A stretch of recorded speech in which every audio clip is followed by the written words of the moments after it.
आजैन सरकार के चरणों में सत नमन। पूज्यपाद गोस्वामी तुलसीदास जी के आज जयंती समारोह में आए हुए समस्त राम रसिक श्रोता समाज, सभी ग्रामों से आए हुए रामचरितमानस के समस्त सदस्यगण,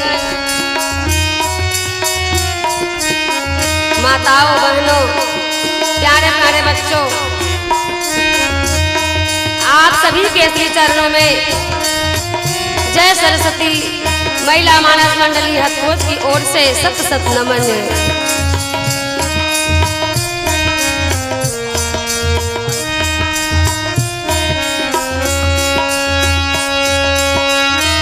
बड़े ही खुशी की बात है कि आपके ग्राम रिसामा में गोस्वामी तुलसीदास की जयंती मना जा रही है, जिसमें आज सभी तन मन धन लगा करके इस मंदाकिनी गंगा में डुबकी लगाने का प्रयास किए हैं और आज हमें भी यह शुभ अवसर मिला है।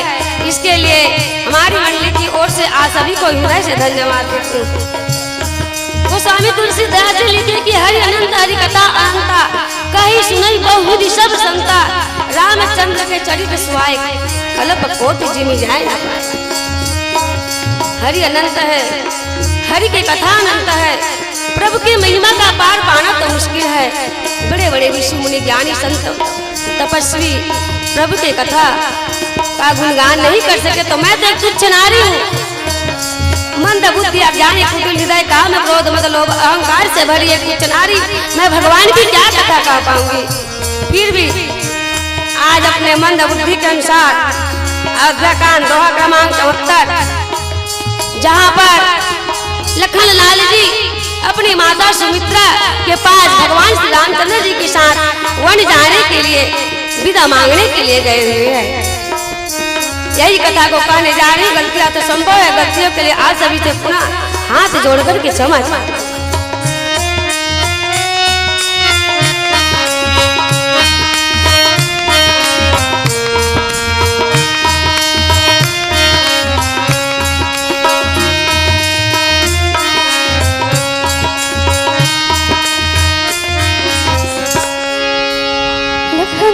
रामचंद्र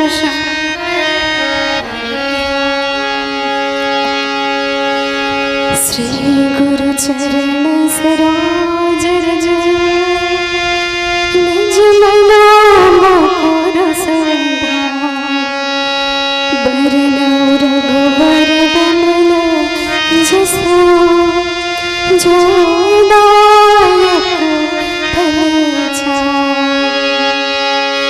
बुद्धिहीन तनु जानिके, सुमिरन पवन कुमार, बल बुद्धि विद्या देहु मोहि, हरो क्लेश विकार, पवन तनय संकट हरण, मंगल मूर्ति रूप, राम लखन सीता सहित, हृदय बसो सुर भूप। गिरारथ जल बीच समा, कहियत भिन्न भिन्न, बंदव सीता राम पदा, जिन्ह परम प्रिय खन्ना, जिन्ह परम प्रिय खन्ना। लखन सिया रामचंद्र की जय, पवन सुत हनुमान की जय, उमापति महादेव की जय, गोस्वामी तुलसीदास की जय। लखन सिया रामचंद्र शंकर हरे ओम।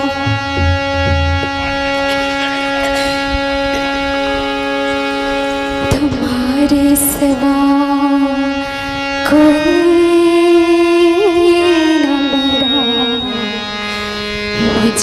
अपना बना लो ना।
शंकर हरि ओम। श्री गुरु चरण सरोज रज निज मन मुकुर सुधार बरनौ रघुवर विमल यशा जो दायक फल चार। बुद्धिहीन तनु जानिके सुमिरो पवन कुमार बल बुद्धि विद्या देहु मोहि हरहु कलेश विकार। तुलसीदास जी के पद कमल बारंबार मनाऊं गुण गाऊं श्री राम के श्री हनुमत हो सार। तुलसी इस संसार में 5 रतन है सार। संत मिलन और हरि भजन दीन दयाल उपकार। तुलसी तुलसी सब कहे तुलसी बन की घास। कृपा हो गई राम का तो बन गए तुलसीदास।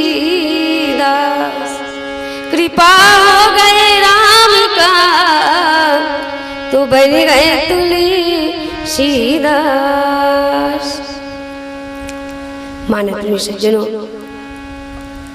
आइए कथा प्रसंग की ओर चलते हैं। भूरी भाग भाजनु भयउ मोहि समेत बल जाऊं। जो तुमरे मन चार चलो किन राम पद ठाऊं। माननीय सज्जनों, प्रस्तुत प्रसंग अयोध्या कांड दोहा क्रमांक 74। यहाँ पर लक्ष्मण की दीक्षा प्रारंभ होती है। भगवान राम वन जाने के लिए तैयार हो गए हैं। लखनलाल जी को पता चला प्रभु से के साथ में वन जाने के लिए तैयार हो जाते हैं। भगवान राम समझाते हुए कहते हैं कि हे राम, हे लखनलाल, तुम मेरे साथ वन में जाकर क्या करोगे? तुम्हें यही अयोध्या में रहना है। अयोध्या में रहकर के अयोध्या के राजपाट को संभालना है, क्योंकि अभी भरतलाल ननिहाल जी में है, ननिहाल में है। माताएं अभी दुखी है, पिता श्री अभी अचेत पड़े हुए हैं और सभी प्रजाजन योग में दुखी में है। इसलिए अभी तुम्हें अयोध्या में रहना है। अयोध्या में रह करके अयोध्या के कार्यभार को तुम्हें संभालना है। लखनलाल जी अपने भ्राता राम के इस निवेदन को स्वीकार करके कहते हैं कि हे प्रभु, जिस प्रकार हंस का बच्चा होता है वह पर्वत के भार को नहीं उठा सकता, उसी प्रकार मैं भी एक नन्हा सा बालक हूँ जो आपके स्नेह में बड़ा पढ़ा एक छोटा सा बालक हूँ। मैं एक अयोध्या के राज्य भार को मैं कैसे संभाल सकता हूँ, क्योंकि मैं अयोध्या के कोई किसी को नहीं जानता, ना माता पिता, नाता रिश्ता, मित्र संबंधी किसी को नहीं जानता हूँ तो केवल आपको ही। लखनलाल हट करते हैं और प्रभु श्री राम उनके दृढ़ निश्चय, उनके संकल्प को देख करके साथ में ले जाने के लिए तैयार हो जाते हैं। लेकिन कहते हैं कि हे भाई, तुम अगर मेरे साथ वन जाने के लिए अगर हट कर रहे हो तो जाओ, माता सुमित्रा के पास जाकर के विदा मांगाओ। यहीं से लक्ष्मण की दीक्षा भी प्रारंभ होती है और प्रसन्न मन से फिर लखनलाल जी माता सुमित्रा के राजभवन में विदा मांगने के लिए हर्षित होकर के पहुंचते हैं। जब माता के भवन में गए, जाकर के प्रणाम किए, माता अपने निकट लखनलाल जी को बैठाए, कहे पुत्र, कैसे आपका जो मन कुमलाया हुआ लग रहा है, कैसे दुखी लग रहा है, क्या बात है? क्योंकि माता सुमित्रा को अयोध्या में घटित ये घटनाएं के बारे में माता सुमित्रा को पता नहीं था। सारी घटना लखनलाल जी अपनी माता सुमित्रा को कह करके सुनाए। माता के नैनों से आंसू की धारा बहने लगी। जब माता के आंखों से अश्रु बहने लगे तो देख करके लखनलाल जी व्याकुल हो जाते हैं। कहे ये जो माता की जो अश्रु बह रहे हैं, मुझे तो लगता है कि प्रभु के प्रेम के प्रति सच्ची समर्पण और अहंकार का त्याग करने के लिए ही लगता है, इसके निराकरण के लिए प्रभु ने मुझे माता के पास भेजा है। कहीं माता के पास जा करके मैं इस अयोध्या की घटना को सुनाऊंगा। और प्रभु राम वन में जा रहे तो माता मुझे वन जाने के लिए कहीं मना तो नहीं करेंगे, इसलिए सोच करके लखन लाल जी का हृदय व्याकुल हो जाता है।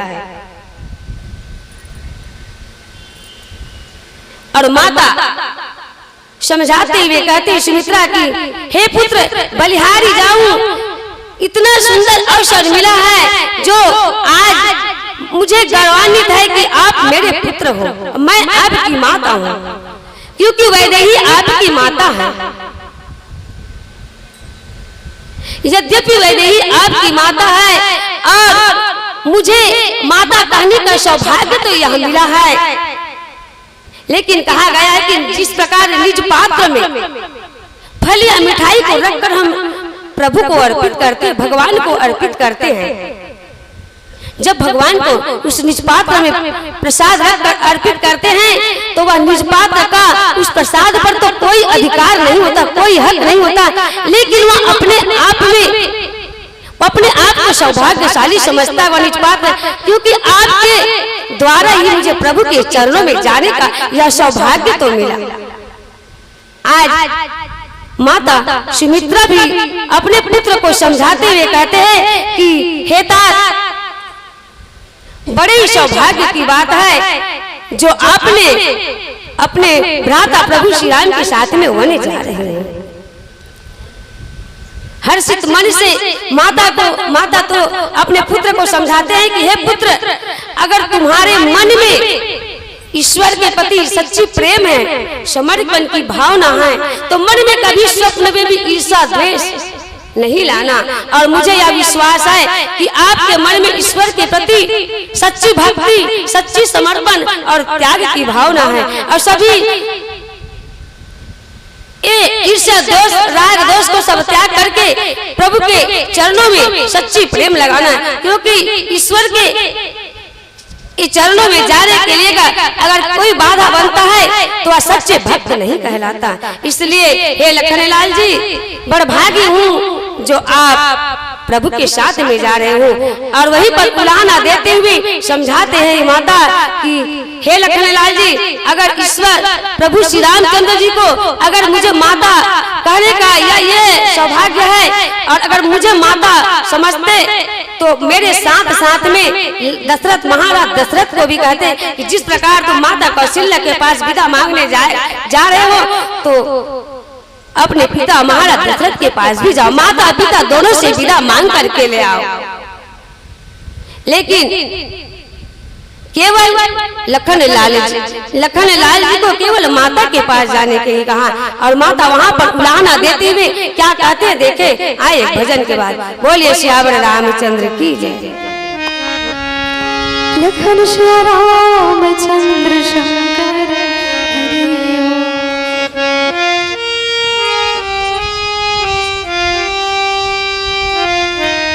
नगरी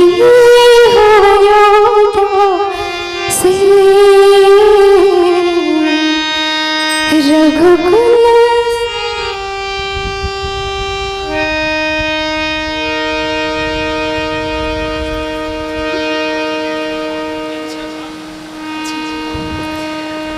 रघुकुल सघराना हो,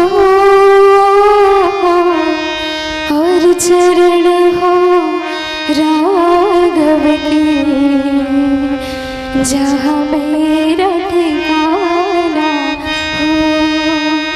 नगरी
के जैसी संतान हमारी हो। जैसी संतान हमारी हो। श्रद्धा समन जैसी बन जैसी सदरी से भक्ति हो। बड़ी सी भक्ति हो। और हनुमत के जैसी निष्ठा और शक्ति हो। हनुमत के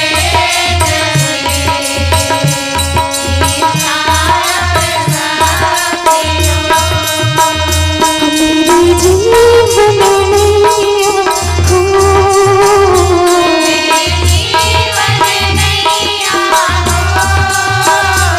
प्रभु राम की मैया हो।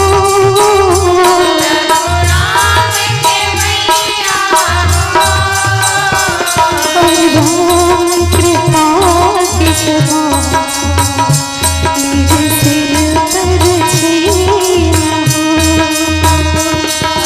राम कृपा की सदा मेरे सिर पर छाया हो।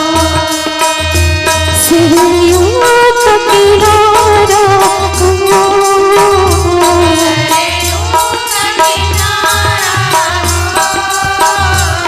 निर्मल जलधारा हो।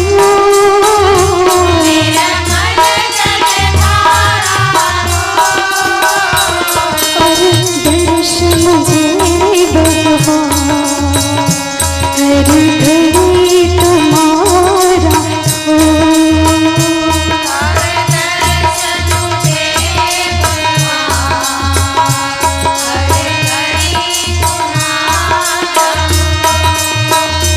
कौशल्या से माई हो।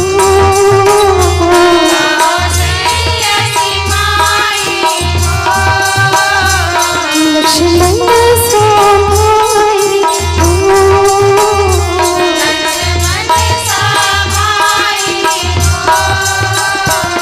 और स्वामी तुम्हारे जैसा मेरा रघुराई हो। स्वामी तुम्हारे जैसा मेरा रघुराई हो।